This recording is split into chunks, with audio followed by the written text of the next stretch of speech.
Welcome back from the ad break. This is the recap of our lesson that we've been doing. We were doing the industrial analysis tools, a grade 12 lesson. So this is what we did. This was our concept map. This is where we started. We compiled the SWOT analysis. We spoke about the Porter's 5-force model. We did a PESTEL, and not just PESTEL, but we also spoke about the challenges posed by the PESTEL factor, and we also spoke about the recommendations to deal with these PESTEL challenges. Right. We also spoke about these new words. These are the words that we came across as we're talking or discussing in this lesson. There's suppliers, include factories or providers of goods or services that business would obtain or buy from in order to operate the business. Competitors, these are the businesses selling the same or similar product or service. Substitute product or services, these are different products or services that satisfy the same need of consumers and can be used to replace one another. We spoke about new entrants, new businesses that are selling the same or similar products entering the market for the first time. Porter's 5-force model as one of the industrial analysis tools. We also spoke about the power of buyers as Porter's 5-force model. Power of buyers being the ability of buyers to influence the business to decrease or to drop the price of the product or service.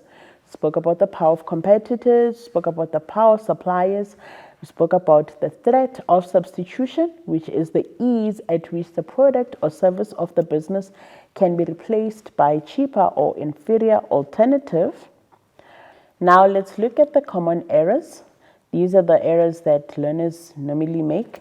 So you need to ensure that you are able to correctly name the Porter's 5-force model. Don't forget, there are 5, 3 powers and 2 threats. So, but you don't just say that, you need to explain them. It's the power of buyers, the power of suppliers, the power of competitors. You need to state all of that to ensure that you do the right thing. You need to write them in full. The main aim of Porter's 5-force model is to analyze the business position in the market. Who are we as a business in the market?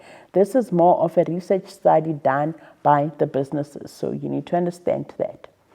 Right. The industrial analysis tools. This is the first one, the second one, and the third one. So the industrial analysis tool, the SWOT, the PESTEL, and the Porter's 5 and business strategies, they form part of the strategic management process. Right, I'm going to leave you with a challenging question. So this is something that you need to do just immediately after this lesson. Answer it so that you can tell whether you understand the topic or not. Advise businesses on how they could apply the following Porter's 5-force model. Take note of the application. I repeat the question. Advise businesses on how they could apply the following Porter's 5-force model components to analyze their position in the market. So which Porter's 5-force model? The power of buyers and the competitive rivalry. So we have covered everything here. We did the industrial analysis tools, the SWOT analysis, the PESTEL, and the Porter's 5-force model. I hope you've learned so much, because I myself have enjoyed and I've learned so much throughout this lesson. So I'll see you next time. Goodbye.